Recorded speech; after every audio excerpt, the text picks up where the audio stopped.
Hello ನಮಸ್ತೆ ಎಲ್ರಿಗೂ welcome back. So ಇವತ್ತು ನಾನು ಒಂದು ಸ್ಯಾಟಿನ್ ಕ್ರಸ್ಟ್ ಸ್ಯಾರಿನ ನಾನು ಕನ್ವರ್ಟ್ ಮಾಡ್ತಾ ಇದ್ದೀನಿ ಒಂದು ಬ್ಯೂಟಿಫುಲ್ ಫ್ರಾಕ್ ಆಗಿ.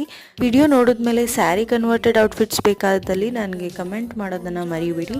ಸೊ ಪಲ್ಲು ಸೆಕ್ಷನ್ನ ನಾನು ಬಾಡಿಯಾಗಿ ತೊಗೊಂಡಿದ್ದೀನಿ, ರಿಮೈನಿಂಗ್ ಬಾಟಮ್ ಸೆಕ್ಷನ್ನ ಸ್ಯಾರಿದು ಬಾಡಿ ಇತ್ತಲ್ಲ ಅದನ್ನು ತೊಗೊಂಡಿದ್ದೀನಿ. ಮಧ್ಯದಲ್ಲಿ ಫ್ರಿಲ್ಸ್ಗೋಸ್ಕರ ನಾನು ಇಲ್ಲಿ ಸ್ಯಾಟಿನ್ಗೆ ನಾನು ಲೈನಿಂಗ್ ಅಟ್ಯಾಚ್ ಮಾಡಿಕೊಂಡೆ ಮಾಡ್ತಾ ಇದ್ದೀನಿ. ವಿಡಿಯೋನ ಕೊನೆಯವರೆಗೂ ನೋಡಿ, ಕಂಪ್ಲೀಟಾಗಿ ಡಿಸೈನ್ ಹೇಗೆ ಕನ್ವರ್ಟ್ ಆಗಿದೆ ಅನ್ನೋದನ್ನ ನಾನು ಇದೇ ವಿಡಿಯೋದಲ್ಲಿ ತೋರಿಸಿದ್ದೀನಿ. ಇನ್ನಷ್ಟು ಇದೇ ರೀತಿ ವಿಡಿಯೋಗಾಗಿ ನನ್ನ ಯೂಟ್ಯೂಬ್ ಚಾನಲ್ನ ಸಬ್ಸ್ಕ್ರೈಬ್ ಮಾಡ್ಕೊಡೋದನ್ನ ಮರಿಬೇಡಿ. ವಿಡಿಯೋ ಏನಾದರೂ ಇಷ್ಟ ಆಗಿದ್ರೆ ಲೈಕ್ ಮಾಡಿ, ಶೇರ್ ಮಾಡಿ, ಹಾಗೆ ಸಬ್ಸ್ಕ್ರೈಬ್ ಮಾಡ್ಕೊಡೋದನ್ನ ಮರಿಬೇಡಿ.